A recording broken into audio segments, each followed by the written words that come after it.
principalmente el compostaje urbano. Y primero que todo quisiera hacer una aclaración que, bueno, este es un tema en el que recientemente he estado estudiando, investigando mucho más. Sin embargo, en mi casa ya llevo más o menos 4 años de estar haciendo compostaje y he hecho también alguna investigación sobre temas puntuales. Entonces, lo que quisiera presentarles es la visión un poco práctica y también un poco teórica de los elementos que hay detrás del compostaje y particularmente el compostaje urbano y cómo esto puede tener un impacto positivo en el ambiente y cómo cada quien desde sus casas, desde lo familiar, puede aportar de alguna manera a la sostenibilidad del planeta. Bueno, ¿qué es el compostaje? ¿Cómo se define el compostaje? Es un proceso biológico de degradación que hay que aclarar que es aeróbica, es decir, ocupa oxígeno, de diferentes tipos de residuos orgánicos. Entonces aquí vamos a ver, aunque hay muchos residuos orgánicos, vamos a hablar de los domésticos, de los que se generan en la casa, es decir, los residuos de comida, residuos del césped, las hojas, inclusive en algunos casos un poquito de papel y algunas otras cosas que sean naturales y orgánicas.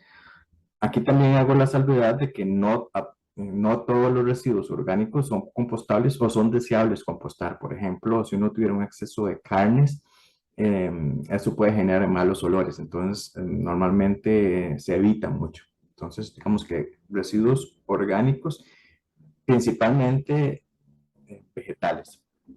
Y además, bueno, el compostaje, entonces estos residuos son transformados en abono para las plantas y entonces ese tipo de abono, que al final es muy similar a la tierra, se denomina el compost o compost. Entonces, es lo que estaba diciendo, el compost, como vemos aquí en la imagen a la derecha, bueno, a la izquierda, tenemos lo que ponemos en la compostera y luego de algunas semanas ya vamos a tener el compost, el cual tiene un aspecto muy similar a la tierra, es de color café o negruzco, normalmente libre de olores y patógenos, es rico en nutrientes y puede ser utilizado como sustrato de fondo o mezclado junto con la tierra y además puede utilizar, es libre, eh, puede usarse como un sustituto de los fertilizantes químicos. Yo particularmente, bueno, llevo mucho tiempo trabajando con esto, entonces después de que lo saco de la compostera, lo dejo todavía madurar un tiempo más en el suelo y lo mezclo con tierra y ya después, bueno, las proporciones varían, ¿verdad? Pero puede ser 50-50 o inclusive si tenemos más compost, no importa, ¿verdad? Pero el tema es que ojalá se pueda, bueno, madurar en la tierra después del proceso de compostaje un tiempo más y luego se pueda mezclar. Y esto es lo que se usa luego para poder, en mi caso, sembrar diferentes plantas, tener diferentes cultivos o puro utilizarlo como abono, por ejemplo, en algún invernadero. ¿Por qué compostar? Y bueno, aquí la primera razón es que un alto porcentaje de los residuos son de origen biológico. Se ha calculado que más o menos un 50% de los residuos domésticos de la casa son compostables o son de origen biológico.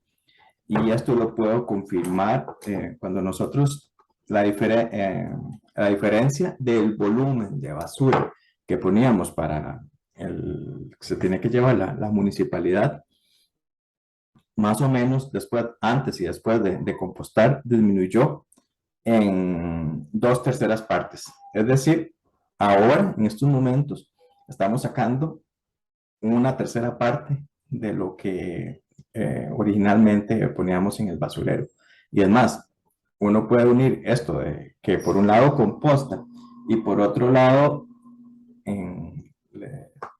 separa los residuos, por ejemplo, los plásticos, separa las botellas, separa el aluminio o las latas, y aún así se puede reducir muchísimo el volumen final de basura que uno que va a terminar en los botaderos o en las, sí, en los rellenos sanitarios. Entonces, bueno, esto es importante, ¿verdad? Entonces, ¿cómo podemos, como por una razón ecológica y ambiental, y ambientales desde muchos puntos de vista, ¿verdad? Ya inclusive desde que los empezaron a pasar los camiones de recolección del reciclaje, ya yo he visto que el camión de la basura ya no usan un camión muy grande, sino ya usan un camión más pequeñito. Eso es ahorro en combustible y además es menos contaminación de CO2, etcétera. Entonces, hay una serie de beneficios adicionales que se obtienen a partir de estas cosas por toda la comunidad. El segundo punto de por qué compostar es que naturalmente estos residuos orgánicos pueden constituir un buen abono para la producción vegetal. Es decir, por un lado, estamos reutilizando y ese producto final que estamos obteniendo puede ser un buen abono para la producción vegetal. Entonces, de esta manera, por ejemplo, yo particularmente siembro muchos arbolitos y estos arbolitos bueno, normalmente reutilizo todo el compost que producimos y ya luego me los llevo para la finca y los sembramos allá y bueno, y por dicha, y se ve que los arbolitos crecen bien. Inclusive, bueno, me llama la atención de que yo trabajo con bacterias fijadoras de nitrógeno, todo lo que son Rhizobium y Bradyrhizobium y este tipo de bacterias que hacen simbiosis con las plantas, particularmente con algunos árboles leguminosos. Y lo que he encontrado, curiosamente, es que al usar el compost y sembrar estas plantas ahí, he descubierto que inclusive, bueno, luego nodulan, es decir, que estas bacterias simbióticas fijadoras de nitrógeno se encuentran en el compost. Otra de las razones para compostar es que se disminuye la cantidad de residuos que serán transportados y depositados en rellenos sanitarios, como lo estaba diciendo. Entonces, facilita la gestión municipal de todos los residuos. Es más, sin embargo, aquí yo he estado pensando que, bueno, ojalá que en el futuro todas las personas en este país pudiéramos tratar de manejar los residuos y sobre todo hacer compost de los residuos orgánicos. Imagínense ustedes entonces que si toda la gente generara compost, también las mismas municipalidades se podrían encargar, por ejemplo, de recoger el exceso de compost que producen las personas y poder ya, por ejemplo, dárselo a agricultores o a otra gente que los pueda requerir y trabajar a una mayor escala.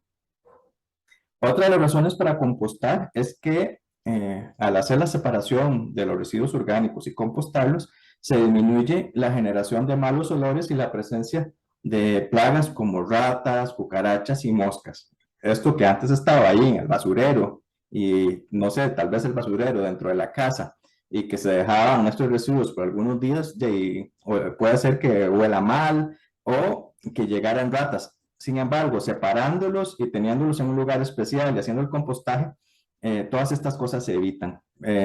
Nosotros, particularmente en la casa, lo hemos visto, ¿verdad?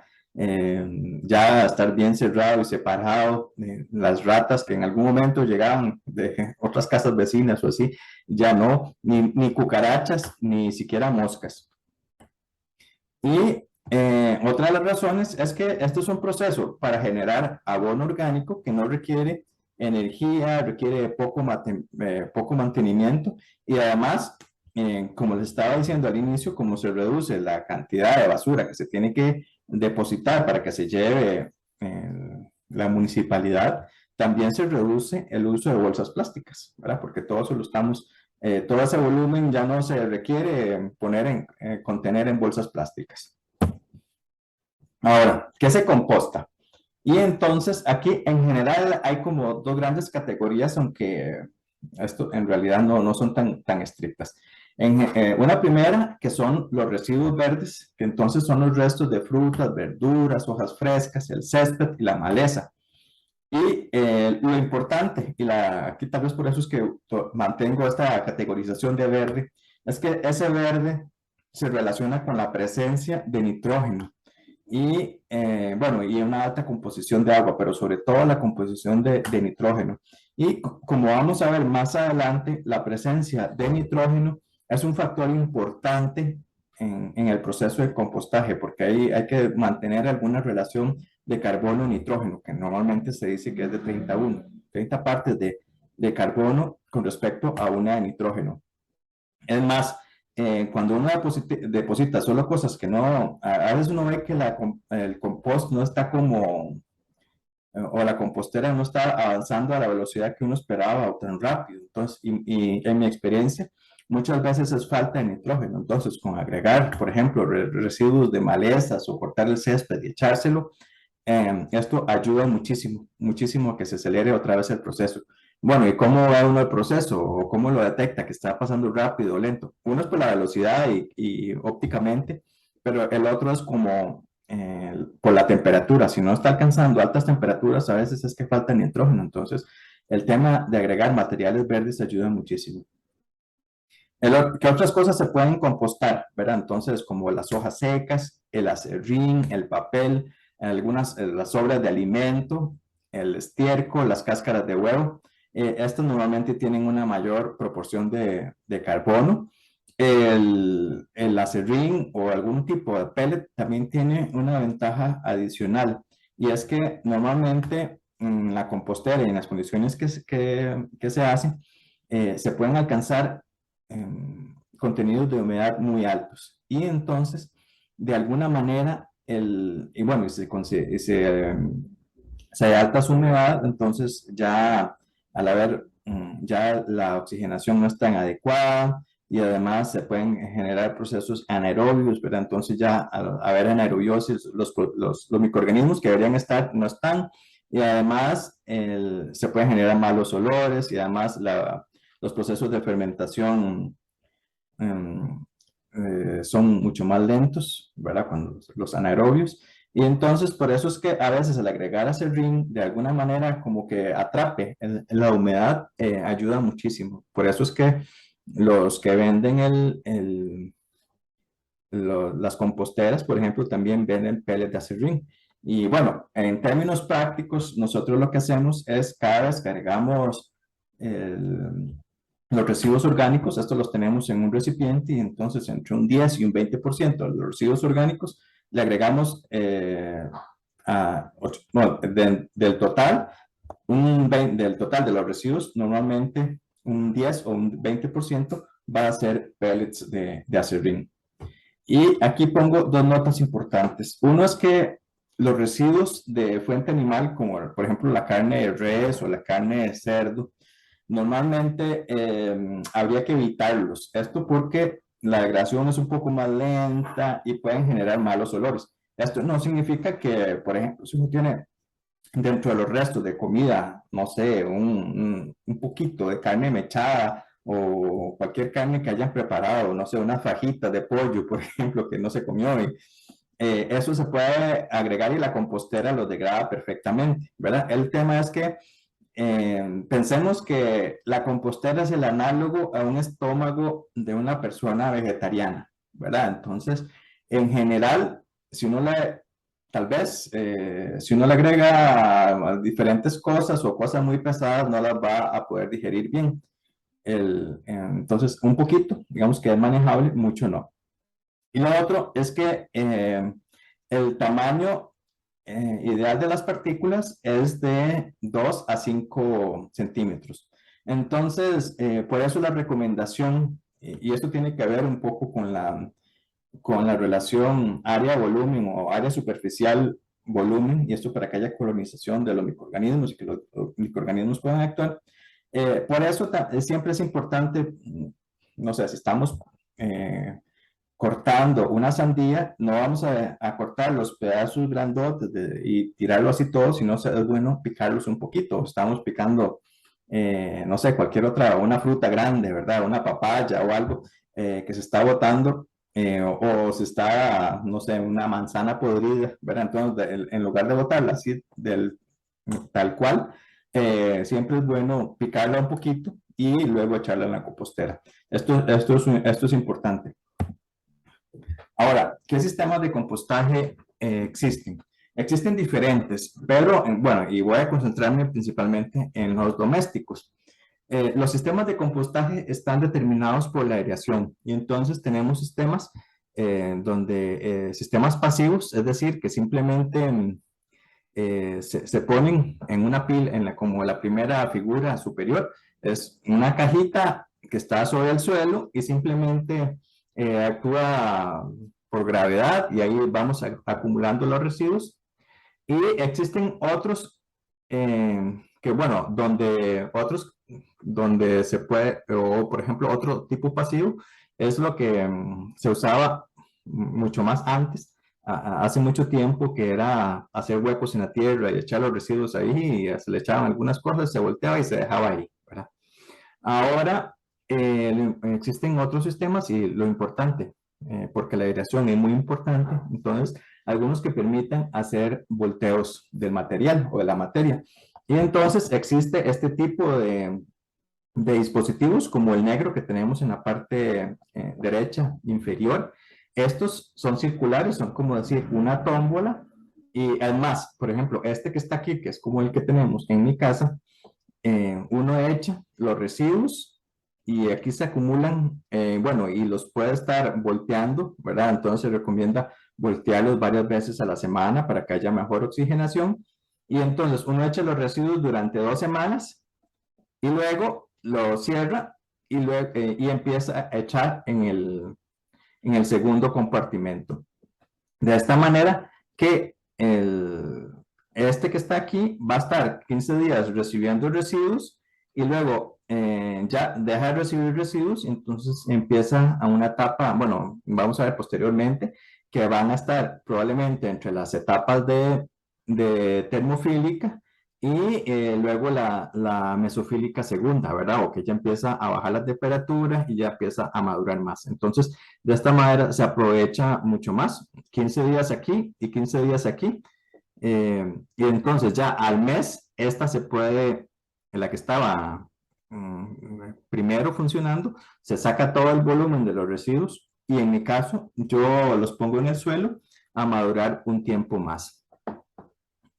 Ahí los dejo ahí, entonces normalmente en el suelo, a veces como tengo tierra y la tierra tiene lombrices, entonces lo mezclo, por ejemplo, no sé, 15 días, un mes más, y ya termina de tener una maduración completa y entonces ya casi que es el compost que se produce, es prácticamente igual a la tierra, ¿verdad? Y se mezcla y además, bueno, el efecto de añadir lombrices al final también ayuda muchísimo. Otra consideración importante es que los sistemas de compostaje deben llenarse en un máximo de 2/3 de la capacidad. Esto, como le mencioné anteriormente, porque el compostaje es un proceso aeróbico y entonces necesita aire, oxígeno y además, por ejemplo, en este caso o en este otro, cuando uno requiere hacer volteos, entonces también es necesario tener un espacio para poder, ya sea voltear con una pala, como en el caso de arriba, o en el caso de abajo, voltear como si fuera una tómbola, pero que exista suficiente espacio y una atmósfera que pueda circular. Ahora, quisiera comentarles aquí un concepto muy, muy importante, y es que si para los que somos más de las áreas biológicas, tratamos de ver todo como un ecosistema, ¿verdad? Y es que la compostera y el compostaje en realidad se puede ver como un ecosistema, como lo puede ser el microbioma del intestino, o como puede ser un bosque tropical, o como podría ser, no sé, unos arrecifes de coral en donde tenemos diferentes organismos conviviendo y que no son estáticos, ¿verdad? Sino que las poblaciones están cambiando de acuerdo a variaciones en las condiciones ambientales. Y entonces, en este sentido, podemos decir que el compost, el producto final, se forma por la acción de diferentes organismos descomponedores. Tenemos hongos, tenemos bacterias y tenemos insectos. Normalmente, y la combinación de estos tres son muy importantes, aunque las poblaciones pueden variar en el tiempo o en las condiciones en las que se estén utilizando. Generalmente los hongos son muy buenos degradadores de diferentes fuentes de carbono complejas, por ejemplo, como la lignina, la celulosa, la hemicelulosa, eh, silanos, etcétera. Y entonces ellos actúan, y la ventaja que tienen los hongos es que ellos producen en general varias enzimas que son secretadas al medio y entonces la acción de estas enzimas es la que provoca la degradación de los diferentes compuestos. De igual manera, tenemos bacterias, diferentes grupos de bacterias, como Firmicutes, a los cuales pertenecen, por ejemplo, todos los lactobacillus, que son también importantes en los procesos de degradación. Tenemos otro tipo de bacterias, como por ejemplo los actinomycetes o actinobacteria, que son estos organismos que tienen también diferentes capacidades para producir, por ejemplo, ácidos húmicos, que son los que al final le dan la coloración oscura de la Tierra. Y tenemos diferentes tipos de insectos que ejercen en un principio una acción mecánica para poder degradar los compuestos, se están alimentando, que es complementaria, por ejemplo, con los microorganismos que están en los intestinos de estos mismos insectos que ayudan también a degradar. Y, por ejemplo, algunos de los, bueno, normalmente hay muchos, en mi experiencia, muchos dípteros y particularmente estos gusanitos de una especie que se llama Hermetia, es el género, se conoce más como larvas soldado negro. Estas eh, son unos insectos súper eficientes en que uno ve en la degradación del compost. Inclusive llama la atención de que estos insectos actúan en la fase termofílica. Es más, esto quiere decir que, por ejemplo, en las primeras etapas del compostaje, la temperatura puede subir más de 40, 50 grados, 60 grados, y estos organismos actúan, viven ahí como si nada, y entonces forman un complemento muy bueno para la acción de los hongos y las bacterias. Inclusive ya tengo entendido que hay alguna gente que vende inóculo de estos gusanitos para utilizar en los procesos de compostaje, lo cual es muy bueno. Y bueno, eh, como le estaba comentando, estos tres tipos de organismos degradan la materia orgánica en presencia de oxígeno hasta convertirla en abono. Y dentro de esto existe lo que bueno, los biólogos tal vez conocemos un poquito más, que es un proceso de sucesión ecológica de los organismos participantes en el proceso de descomposición. ¿Qué significa un proceso de sucesión? Es decir, que en unas primeras etapas hay algunos organismos que ejercen una función muy importante y luego las poblaciones de estos organismos dan paso dan a una sucesión, es decir, le pasan la, el papel ecológico o la labor, la función a otro grupo de poblaciones de microorganismos y organismos en general, ¿verdad? Y luego varían las condiciones y entran otras poblaciones de organismos, y luego varían las condiciones y entran otras poblaciones de organismos. Por eso es lo que se conoce como una sucesión ecológica. Y el ecosistema de la descomposición, el compostaje, no escapa de eso. Vamos a tener diferentes poblaciones de organismos dependiendo de los cambios que puedan ocurrir en la materia orgánica, en la temperatura, la humedad y el pH. Esto lo vamos a profundizar mucho más adelante. Y bueno, si pensamos, y tal vez un poco por mi sesgo, yo quisiera hacer más énfasis en que el compostaje en gran medida está dado por las poblaciones de microorganismos. Y entonces quisiera profundizar sobre ese tema. En primer lugar, quisiera decir que los microorganismos se encuentran naturalmente en los residuos. Se ha estudiado que, por ejemplo, no sé, en una papaya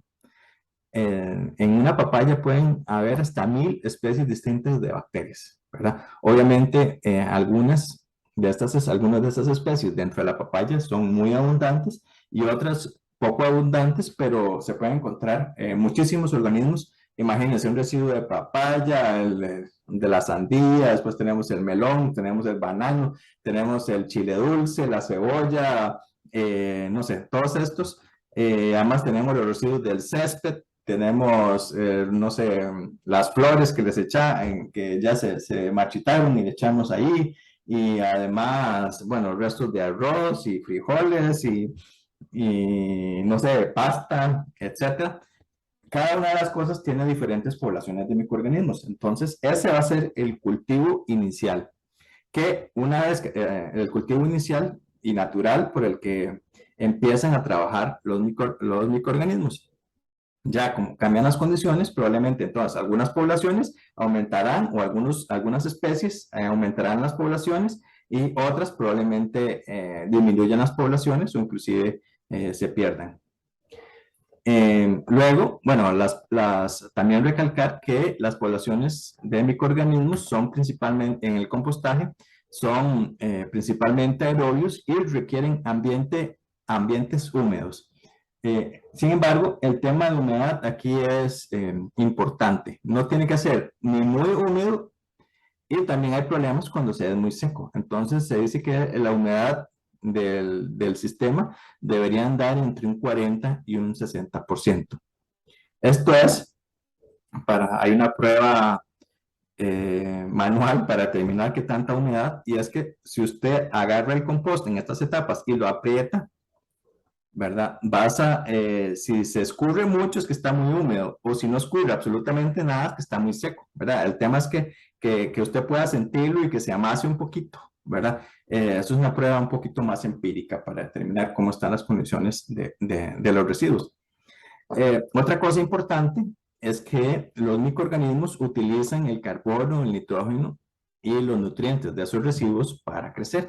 Entonces, y normalmente muchos de los residuos, las fuentes de carbono y nitrógeno están disponibles muy fácilmente, por eso es que el proceso de compostaje se puede dar puede empezar muy rápido. Otra cosa importante es que los procesos metabólicos de transformación de la energía generan calor. Como nosotros, los mismos humanos, por ejemplo, nosotros comemos y, y gran parte de la energía en el alimento se transforma en calor y por eso es que tenemos esta temperatura de los 37 grados, ¿verdad? De hecho, si pudiera, nosotros como humanos, por ejemplo, aprovechamos solamente una pequeña parte de la energía que está contenida en los alimentos. El resto se pierde en calor. De alguna manera, los microorganismos son un poquito más eficientes que nosotros, pero también una gran parte de la energía de los alimentos es transformada en calor y por eso es que las condiciones en la mayor parte o en las partes más importantes del proceso de compostaje son mesofílicas o termofílicas. ¿Y qué me refiero a mesofílicas? Bueno, que pueden llegar más o menos entre mesofílica pueden dar entre los 20 y los 40 grados y termofílicas puede ir más de los 40 hasta llegar hasta, no sé, 70 grados, por ejemplo.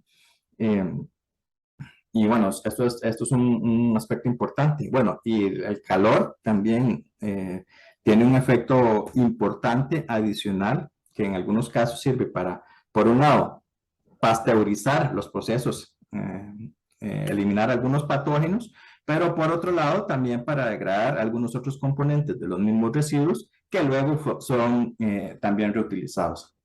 Y otra cosa, otro aspecto importante para entender como el compostaje como un proceso de degradación microbiológica es que una parte del carbono, los microorganismos utilizan el carbono que está en los alimentos, en descomposición, en los residuos orgánicos, que una parte del carbono se incorpora en la biomasa del microorganismo y el resto es respirado y entonces el subproducto, como ustedes saben, de la respiración es el CO2 que es liberado al ambiente. Por eso, esta es otra consideración importante. Entonces, si al inicio teníamos un volumen muy grande de biomasa, como luego del proceso de degradación y que gran parte de ese carbono almacenado en los alimentos se transformó en CO2, al final el volumen final del compost es, en mi experiencia, va a ser 50%, 40%, 30% del volumen original. Y esto también es importante porque, bueno, hay consideraciones de que todo ese material no se transportó, se redujo, se produjo CO2, ¿verdad? Y no más bien, no sé, otros compuestos un poco más problemáticos para gases de efecto invernadero, por ejemplo. Entonces, en resumen, es este pequeño grafiquito que tenemos a la derecha, donde tenemos los residuos orgánicos y por la acción de los microorganismos, la presencia de humedad, ¿verdad? O agua y la presencia de aire u oxígeno, lo que se produce al final vamos a tener el compost, vamos a tener vapor de agua, se produce calor y se produce CO2. Eso, en términos simples, resume la acción de los microorganismos sobre los residuos orgánicos y los diferentes subproductos que estamos obteniendo. Ahora, quisiera que habláramos un poquito sobre cada uno de las principales variables que intervienen en el proceso, del compostaje. Entonces, la primera es la temperatura. Entonces, decir aquí que los residuos pasan por un ciclo de temperaturas ocasionado por la actividad metabólica microbiana. Entonces, en un principio, temperaturas, no sé, entre 20 y 40 grados, que es lo que llamamos fase termofílica, mesofílica. Luego tenemos una fase donde hay un crecimiento de las poblaciones mucho más acelerado, una degradación más acelerada y consecuentemente también un mayor aumento en la temperatura, que es la fase termofílica, que puede andar entre 40 y 70, 80 grados inclusive. Luego de eso, lo que pasa es que hay un agotamiento de las fuentes de carbono y entonces ya cambian las poblaciones de microorganismos, entonces empieza una fase de enfriamiento y por último hay una fase de maduración que llega más o menos ya a la temperatura ambiental. Con respecto a la humedad, entonces, bueno, es decir, recordar que es importante que los microorganismos requieren humedad o agua para transportar los nutrientes y que también la humedad determina la capacidad de intercambio gaseoso. Entonces, si por ejemplo estuviera muy húmedo todo, el oxígeno no puede transportarse bien y se crean condiciones de anaerobiosis. Entonces, ya aparte de que la capacidad de degradación disminuye, también pueden aparecer malos olores y otras cosas. La otra es, como les dije anteriormente, que la humedad debe estar entre un 40 y un 60%, ¿verdad? Lo óptimo es alrededor del 50%.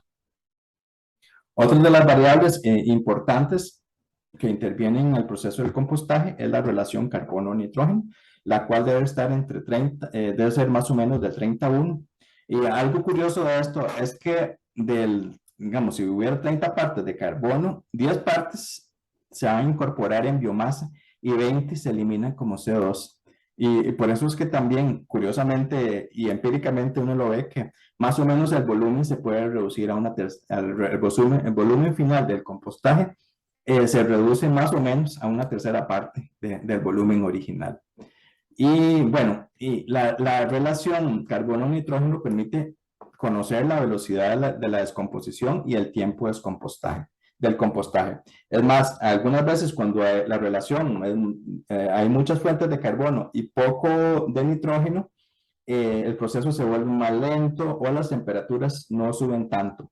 Y entonces, por eso es que yo les estaba diciendo que a veces uno podría echar alguna fuente de nitrógeno eh, adicional, ¿verdad? Y en algunos, por ejemplo, y en mi experiencia yo he visto que cuando uno agrega un poquito más de césped o así, puede ayudar al que el compostaje sea mejor. Otra de los factores que interviene es la acidez, y entonces la cual depende hay diferentes fases y depende, bueno, empezamos con los materiales de origen, pero va variando con el tiempo. Y entonces, en las primeras fases, en los primeros días del compostaje, el pH normalmente suele caer a valores de 5 o un poquito más bajo, sobre todo por los ácidos orgánicos que son liberados. Pero a partir de esto en la fase mesofílica, pero ya luego empieza a subir en la fase termofílica porque ya los organismos empiezan a consumir toda fuente de carbono disponible y además empiezan a convertir el amonio en amoníaco y entonces el pH puede subir alrededor de 8. Y bueno, una vez que muchos de los compuestos son consumidos, empieza la fase de maduración y entonces al final podemos tener un pH que varía entre 7 y 8.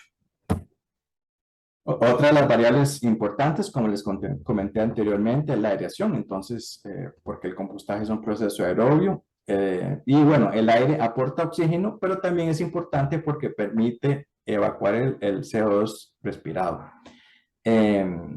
Es importante realizar volteos, ¿verdad? O tener una adecuada aireación.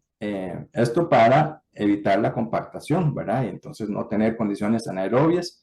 Y si lo vemos en términos más cuantitativos, entonces la saturación de oxígeno en los residuos debería estar entre un 5 y un 10%. Por otro lado, como les mencioné anteriormente, el tamaño de las partículas importa, ¿verdad? Ni muy grandes ni muy pequeñas. Entonces, bueno, y les voy a explicar por qué.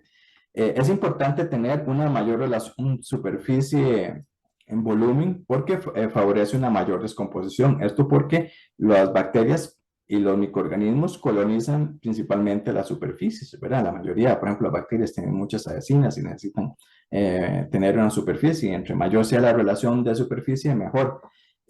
Por eso se dice que uno debe picar para los pedacitos no sé, la otra vez la sandía o así, entre 2 a 5 centímetros.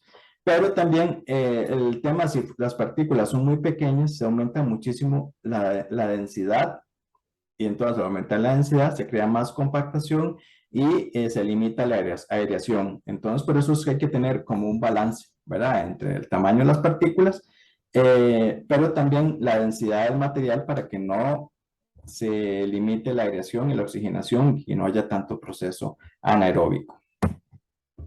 Y entonces, si resumimos las etapas del compostaje en una sola figura, vamos a ver que en un principio tenemos la fase mesofílica, ¿verdad? Entonces, esto pasa, si lo quieramos medir en días, puede ser, no sé, puede ser, en mi experiencia, entre 1 y 5 días, una cosa así. Entonces, ¿qué pasa en estos? Si iniciamos a una temperatura de 20, rápidamente alcanza una temperatura entre, no sé, 40 y 45. Y rápidamente el pH desciende, ¿verdad? Si lo teníamos, por ejemplo, en 6, 6 y medio, baja a 5 o inclusive menos. Luego de esto, bueno, y en estas condiciones vamos a tener unas poblaciones de microorganismos muy particulares. Ya luego de esta fase, digamos, por ejemplo, ya se agotaron los ácidos orgánicos, etcétera, entran otras poblaciones de microorganismos que tienen un crecimiento muy acelerado. Y al tener un crecimiento muy acelerado y un metabolismo muy acelerado, también genera mucho más calor. Entonces, vean ustedes que la temperatura puede subir de 45 a 60, 65, 70, en algunos casos inclusive hasta 80, y consecuentemente también se puede subir el pH.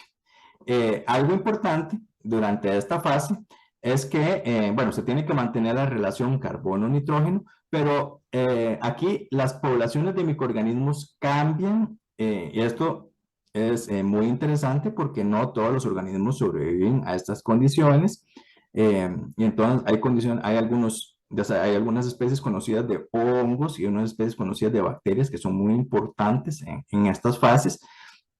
Es más, a mí me parece que si alguien quisiera pensar en términos de prospección de organismos útiles para procesos industriales en condiciones termofílicas, este sería una excelente condición para buscar, ¿verdad? Organismos que naturalmente crecen ahí, ejercen su actividad y funcionan súper bien. Luego de esto, tenemos, bueno, ya que empiezan a agotarse los recursos, el carbono, por ejemplo, entonces ya empieza una fase de enfriamiento. Entonces, consecuente con la fase de enfriamiento, disminuye la temperatura. Y bueno, aquí también empieza a disminuir el pH. Pero aquí hay un efecto muy interesante. ¿A qué se debe este pico? Es que las poblaciones de termófilos empiezan a disminuir Sin embargo, entonces otra vez las poblaciones de los mesófilos empiezan a recolonizar. Entonces, muchas de las especies que aquí aparecieron y se perdieron o disminuyeron en un principio, vuelven a aparecer aquí, ¿verdad? Entonces, por eso se da un leve piquito. Eh, Puede ser las mismas especies o algunas variaciones de las especies que ya aquí tenemos fuentes de carbono muy diferentes a las que había aquí, ¿verdad? Pero en general, algunas de las especies son, en términos de temperatura, son muy similares a las que estaban aquí. Y bueno, y ahí hay un leve piquito que termina de utilizar esas nuevas fuentes de carbono y luego ya después empieza el enfriamiento y la etapa de maduración. Y bueno, aquí ya luego el pH empieza a descender, ¿verdad? Como dijimos, entre 7 y 8. En esta fase de maduración, ya la temperatura, por más que usted voltee y agregue, ya la temperatura se va a mantener más o menos igual. Durante la fase de maduración, ya empiezan a actuar algunos organismos a producir ácidos húmicos, ácidos fúlvicos, ¿verdad? Y entonces ya empieza la tierra a parecerse, perdón, empieza el compost a parecerse a la tierra. ¿Cuánto dura este proceso? Depende, ¿verdad? Pero en general, en mi experiencia, depende de los microorganismos, del material de origen, de las condiciones que se alcancen, de la concentración, todas las variables que les he dicho. Pero esto uno podría decir que son algunos pocos días, ¿verdad? Esta fase, la termofílica, en mi experiencia, puede durar entre 1 o 2 semanas aquí en los trópicos y en las condiciones en las que yo estoy. He visto que a veces un detalle importante adicional a los microorganismos es que la presencia o no de, por ejemplo, las larvas de estos insectos de soldado negro puede aumentar o disminuir. Y es que en el ciclo de vida, por ejemplo, no sé, en la época, en la estación lluviosa, aquí uno encuentra más, curiosamente, las larvas del soldado negro que aparecen y llegan y colonizan ahí naturalmente. Y en la estación seca no llegan tantas y entonces esto se prolonga un poquito. En la fase de enfriamiento ya pueden pasar, no sé, otra vez otras 2 semanas, 1 o 2 semanas, y ya a partir entra la fase de maduración, ¿verdad? Que puede durar 2 semanas, 4 semanas. Entonces, por ejemplo, en mi caso particular, todas, la fase 1, 2 y 3 duran un mes y ya luego, esta fase 4 que ya nuevamente tenemos un producto muy maduro al final, pero yo aún así le doy 15 días ya afuera. Las saco de la compostera y las pongo en el suelo y ahí que se mezclen con la tierra y con lombrices para que se termine de madurar y aquí sí puede quedar 15 días, un mes más. Y al final tenemos un producto de excelente calidad. Si lo queremos ver en términos de qué microorganismos hay en cada una de las fases, ¿verdad? Entonces, aquí quisiera resaltar algunos, por ejemplo, entonces, en un inicio, en la fase mesofílica, tenemos, por ejemplo, los lactobacillus, tenemos pseudomonas, tenemos algunos fijadores de nitrógeno, entre los hongos tenemos aspergillus, tricodermas, alternarias, penicilliums, etcétera. Aquí en la fase termofílica, que es que para mí quizás la más interesante, porque, bueno, aparte que tienen la mayor efectividad en la degradación, también eventualmente estos microorganismos de esta fase podrían tener otros usos industriales o biotecnológicos. Y entonces dentro de las bacterias tenemos algunas, muchos de las actinobacterias, como actinomadura, eh, Thermoactinomyces, Streptomyces, ¿verdad? Esas son especies súper interesantes. Algo importante, también pensando en términos biotecnológicos, es que estas bacterias termofílicas, aparte de tener usos industriales, normalmente muchas de estas, y sobre todo las actinobacterias, son conocidas por producir antibióticos. Y es conocido que luego de esta fase de termofílica hay una curación del compost. Usted no ve excesos de hifas, no ve excesos de acumulaciones de bacterias, no hay malos olores. Y se dice, bueno, aparte de que hay un componente inherente de la temperatura de pasteurización, también podría haber un componente importante de que estos actinos produzcan algunos antibióticos que permitan controlar las poblaciones de otros organismos. A mí me parece que sería un nicho interesante a estudiar. Y bueno, también los hongos termofílicos es algo mucho menos estudiado, ¿verdad? Que también pueden tener usos industriales o en otras aplicaciones. Y entonces hay algunas especies particulares de termomaices, de coprinus, de termoascus, de Ketonium, de mucor, eh, de humícola, de rhizomucor, que son muy interesantes. Y bueno, ya luego en la fase de enfriamiento y maduración vamos a tener muchas especies que son muy similares a las de la primera fase termofílica. Ok, vamos a ver aún más, con más detalle, cada una de las etapas del compostaje. Entonces, en la primera fase, o la fase mesofílica, entonces los microorganismos mesofílicos en los residuos frescos crecen aceleradamente utilizando las fuentes simples de carbono y nitrógeno. Entonces, por eso es que ocurre ya, sí, rápidamente, en los primeros 2, 3 días ya ha aumentado la temperatura y eso significa que los microorganismos están utilizando las fuentes simples de carbono y nitrógeno. Y entonces la temperatura llega más o menos a los 40, 45 grados. Hay descomposición de azúcares produciendo ácidos orgánicos, entonces los ácidos orgánicos van a provocar una disminución del pH, como les comenté anteriormente, alrededor de 5 o inclusive menos. Aquí es importante controlar las condiciones de humedad para evitar la proliferación de anaerobios y por eso es que les comenté que a veces se usa algunas virutas o algunos pellets de acerrín para poder controlar la humedad. En la segunda etapa, que se conoce como la etapa termofílica, que es tal vez la fase más importante en la degradación, los residuos alcanzan temperaturas a mayores de 45 grados. Los microorganismos mesófilos son reemplazados por los termófilos y bueno, los termófilos crecen entre 46, ese es el rango más o menos entre 45 y 70 grados. Y entonces existen algunas bacterias, particularmente las actinobacterias que les comenté anteriormente, y hongos termófilos que degradan fuentes más complejas de carbono, como, bueno, uno ve fuentes más complejas, ¿verdad? O moléculas más recalcitrantes, como la celulosa o la lignina. Eh,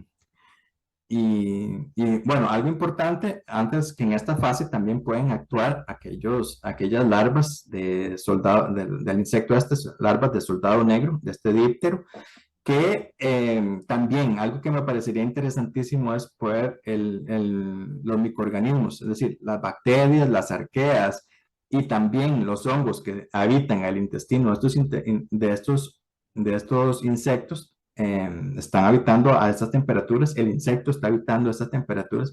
A mí me parece que son ecosistemas muy interesantes de poder entender cuáles son las funciones, las enzimas que están actuando a qué temperaturas y qué otros usos potenciales podrían tener. Luego tenemos la transformación del nitrógeno en esta etapa también en amoníaco, por lo que aumenta el pH. Y como les comenté, durante esta etapa, que además es la etapa, digamos, de degradación asimilada, acelerada, al tener mayores temperaturas, se produce una sanitización de patógenos y parásitos. También por alcanzar estas temperaturas se puede producir la inactivación de muchas de las semillas de malezas. Y eso es importante. Y bueno, algo importante para mantener la temperatura, ¿verdad? Es que hay que hacer volteos frecuentes para oxigenar. Como ustedes saben, como es una actividad metabólica acelerada, aerobia, entonces el oxígeno se consume muy fácilmente, por eso es que hay que estar volteando. Normalmente, entonces, aquí lo dibujamos muy linealmente, ¿verdad? Pero cuando uno voltea, puede haber un leve descenso en la temperatura, pero rápidamente vuelve a subir. Volteamos, hay otro leve descenso y rápidamente vuelve a subir. Y ese proceso de volteos frecuentes para oxigenar es muy importante, sobre todo en estas etapas. Entonces, más bien, empíricamente, si uno está midiendo y uno ve que la temperatura, estamos en esta etapa y se queda un poco estacionada, o no está subiendo, a veces con el simple hecho de voltear ayuda, ¿verdad? Porque si no, quiere decir que el oxígeno, digamos, se consumió, ¿verdad? Y entonces más bien empiezan los procesos anaerobios. Por eso es importantísimo voltear frecuentemente. mm, en el caso, bueno, la compostera, entonces cada 2 días o así, más o menos, cada 2 o 3 días. La tercera etapa del compostaje, entonces tenemos una fase de enfriamiento, ya se agotaron las fuentes de nitrógeno, bueno, de nitrógeno principalmente, ¿verdad? Entonces ya empiezan a haber cambios en las poblaciones de microorganismos, entonces empieza a haber una recolonización de los mesófilos, la temperatura vuelve entre los 40 y 45 grados, se mantiene así por un leve periodo, ¿verdad? Entonces, por eso es que se diferencia de la etapa de maduración, porque todavía las poblaciones de mesófilos están activas y hay un leve descenso del pH en estas condiciones. Y por último, tenemos la etapa de maduración, ¿verdad? Que es, en esta etapa, entonces, se caracteriza porque ocurren reacciones secundarias de condensación y polimerización. Aquí es donde se producen los ácidos húmicos y los ácidos fúlbicos. Ya se va a mantener a una temperatura ambiente, aunque haya más volteos y ya las poblaciones son las que son, ¿verdad? Ya muchas de las fuentes de carbono y nitrógeno principalmente se han consumido. Se distingue por tener tonalidades más oscuras. Hay una reducción considerable del volumen original, como les mencioné. En mi experiencia, puede reducirse hasta menos de un 50%, pero hasta un 30% del volumen original. Y se puede terminar de madurar yo lo que hago es, pues, después ya en esta etapa lo saco, lo saco de la compostera esta y me lo llevo al suelo. Ahí tengo un lugarcito, una esquinita donde tengo el suelo y la echo ahí y la mezclo. Y normalmente en ese suelo hay muchas lombrices, entonces lo que hago es mezclarla y estarla revolviendo de vez en cuando y para que termine de madurar completamente. Y bueno, en mi experiencia, las lombrices ayudan a complementar la maduración, ¿verdad? Aquí no he comentado que hay otros tipos de compostaje, por ejemplo, que se llama la vermicultura, que es el uso nada más de la lombriz roja californiana, ¿verdad?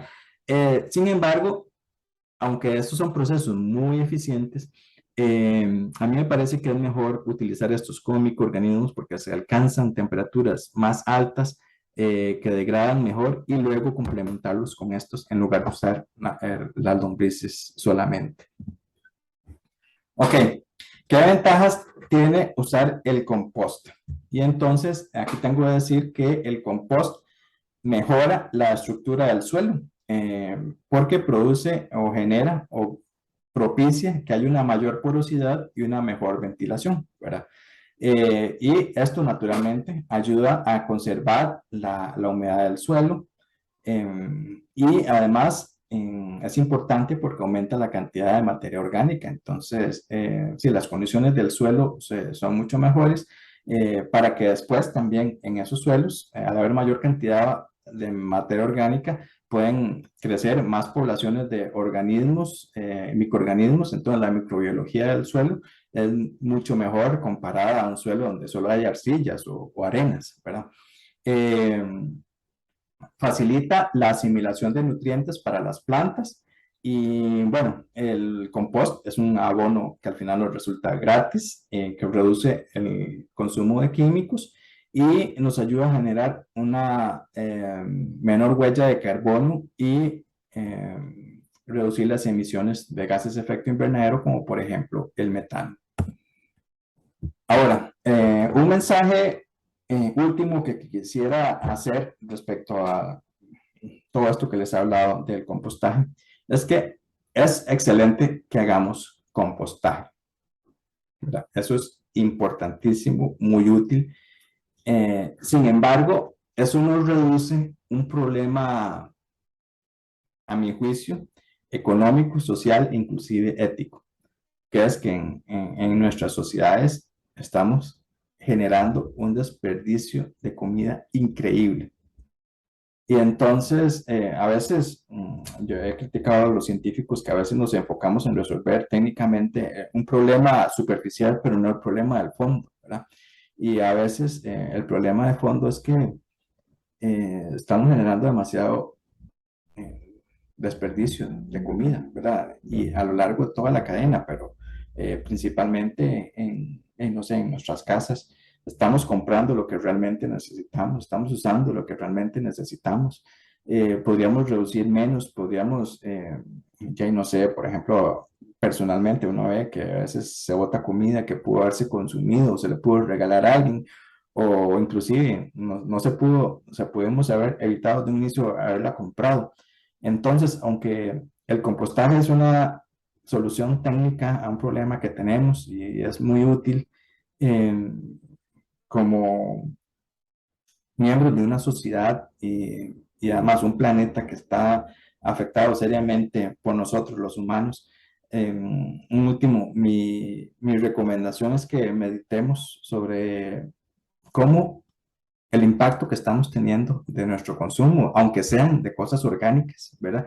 Y si incluso podríamos reducir un poquito más los residuos de comida. Y bueno, ok. Y ya para terminar la clase de hoy, quisiera también eh, comentarles brevemente sobre un estudio que hicimos y que publicamos este año sobre el tema de degradación y que tiene que ver con dos problemas, uno o dos situaciones. Una es el compostaje y la otra es la degradación de plásticos biodegradables en el compostaje. ¿Qué pasa?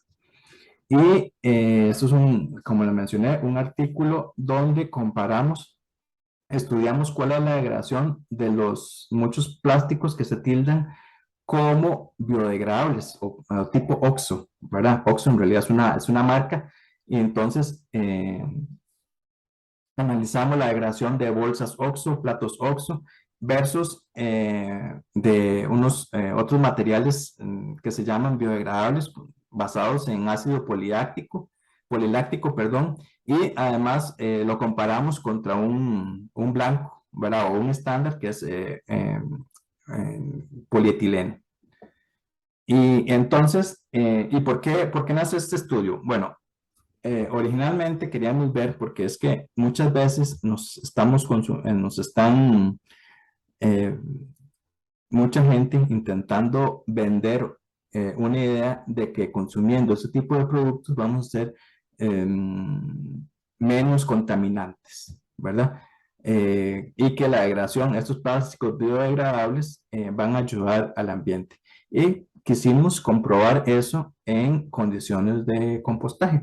Y para esto, bueno, utilizamos varias metodologías certificadas de compostaje y expusimos los diferentes materiales a condiciones de compostaje.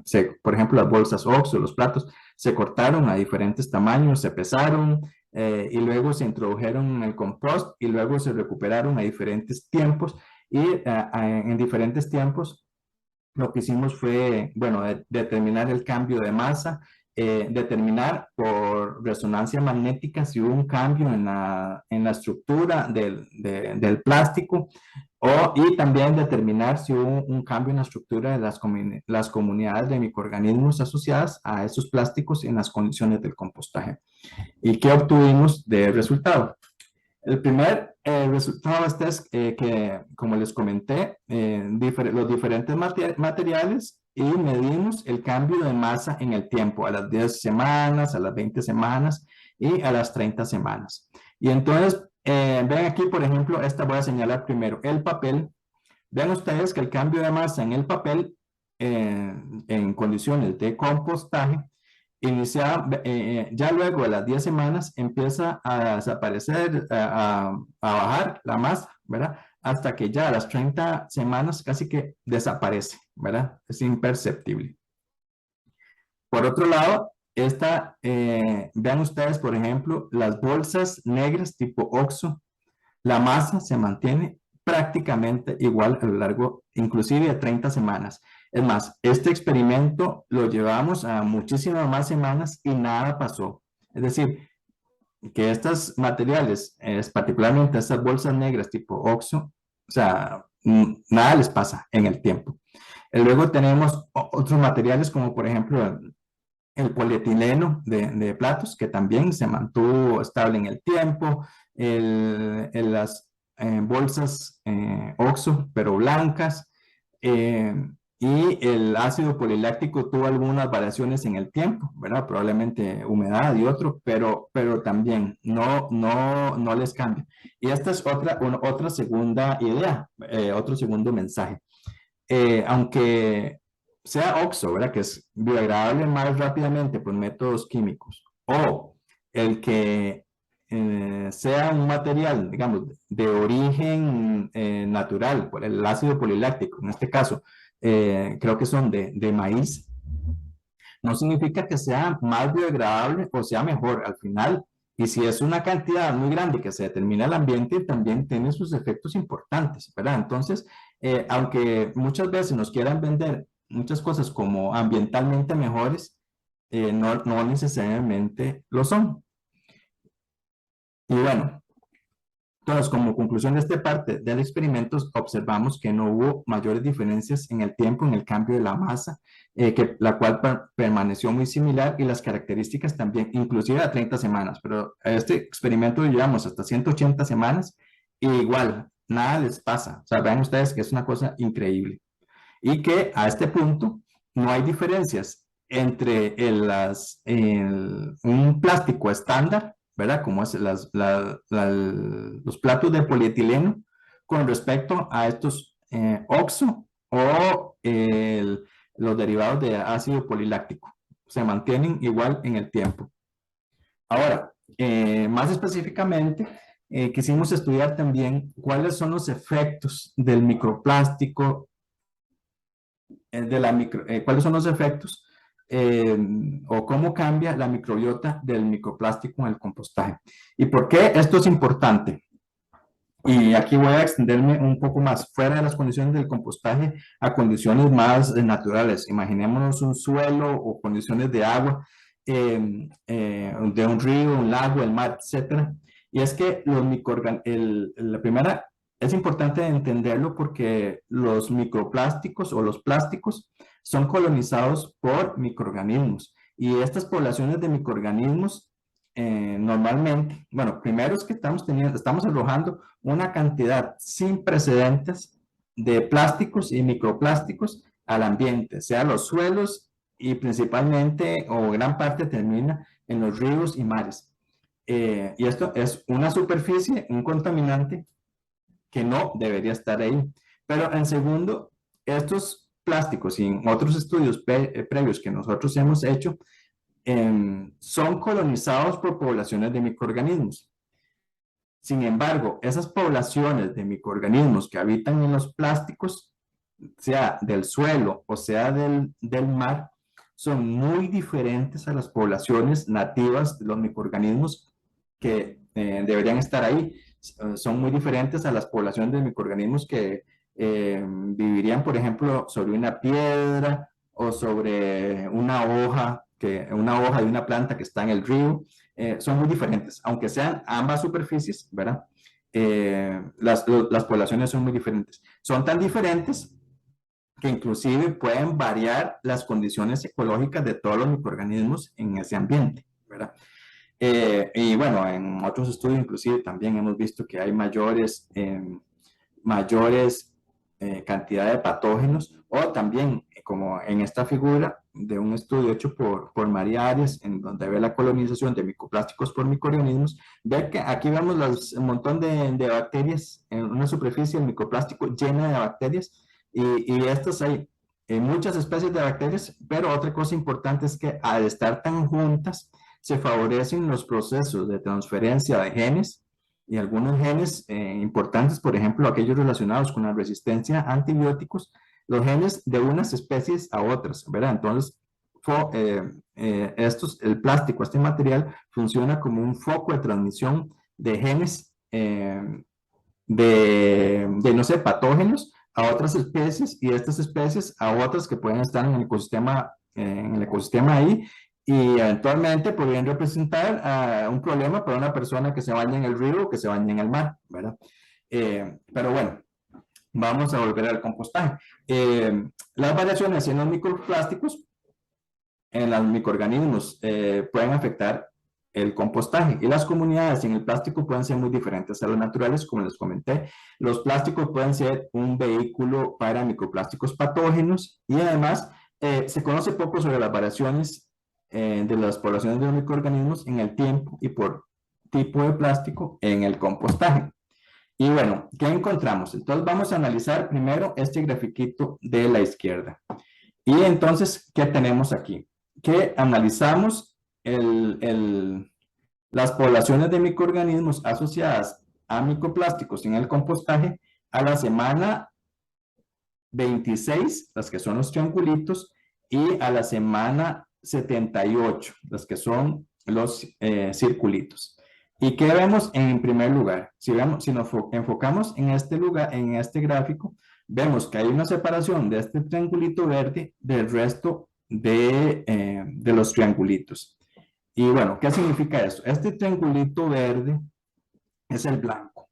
Es decir, este es el compost que no tenía ningún plástico ni nada, ¿verdad? Entonces, sería la comunidad, aquí nos refleja que la comunidad de microorganismos en el compost en condiciones naturales es muy diferente de la comunidad de microorganismos que tienen plásticos, en realidad del resto, sea plásticos naturales, sintéticos, oxo o lo que sea, ¿verdad? Entonces aquí obviamente hay un efecto, puede haber un efecto de superficie, pero lo que vemos es que ese efecto superficie, o sea, el oxo o el PLA o el polietileno, en realidad las comunidades son muy semejantes. En segundo lugar, ¿qué vemos? Que las comunidades en el tiempo, ¿verdad? De las 26 semanas, son muy diferentes a las comunidades de las 78 semanas. Entonces, si hay una diferencia en el tiempo, y otra vez, ¿qué vemos? Que la comunidad del blanco natural es mucho más diferente que la comunidad de microorganismos que habitan en los plásticos. Aquí vemos una pequeña separación, pero todavía dentro del rango del similar de los plásticos del ácido poliláctico, ¿verdad? Eh, Degradable, pero aún así muy lejos de las poblaciones nativas y del resto de las poblaciones de los plásticos. Y luego, en segundo lugar, ¿qué vemos? Vamos a ver esta que es la composición de los microorganismos. Aquí ya vamos a ver con mayor detalle. No quiero, voy a que se enfoquen en todo, pero voy a señalar algunas cositas. Esta otra vez es la comunidad de microorganismos, el blanco, es decir, la natural. Entonces, en condiciones naturales del compostaje, tenemos una composición aquí estas son proteobacterias. Ven ustedes que aquí la población de proteobacterias es, nada más si la comparamos con el resto, es menor, ¿verdad? Entonces, muchas de las proteobacterias que vamos a ver, bueno, son importantes, pero muchas de las proteobacterias en condiciones también son posibles patógenos, ¿verdad? Entonces tenemos las pseudomonas, los E. coli, todos las enterobacteriáceas, todos los que viven en el tracto digestivo humano, por ejemplo, son proteobacterias. Pero en general, condiciones naturales, estas son menores, pero en el plástico, vea, aumentan. En el resto de materiales son mucho mayores. Luego tenemos otro grupo que son los firmicutes. Vean, los firmicutes en este caso son bacterias que, bueno, muchos conocemos que son muy importantes, por ejemplo, los lactobacilos. Los lactobacilos, si alguien, no sé si les suena este nombre, son las relacionadas con el yogur, por ejemplo. Este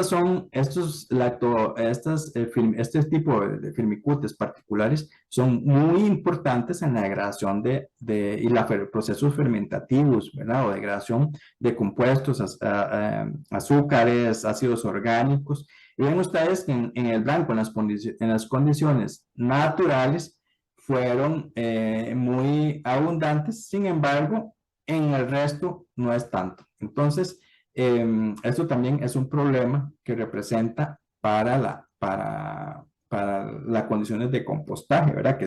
Que el plástico cambia, altera y reduce ese número de bacterias que son importantes en este caso para el compostaje. Y aquí quisiera irme en el tiempo. Entonces, ven ustedes que hay una diferencia en el respecto, aquí las 26 semanas respecto a las 78 semanas.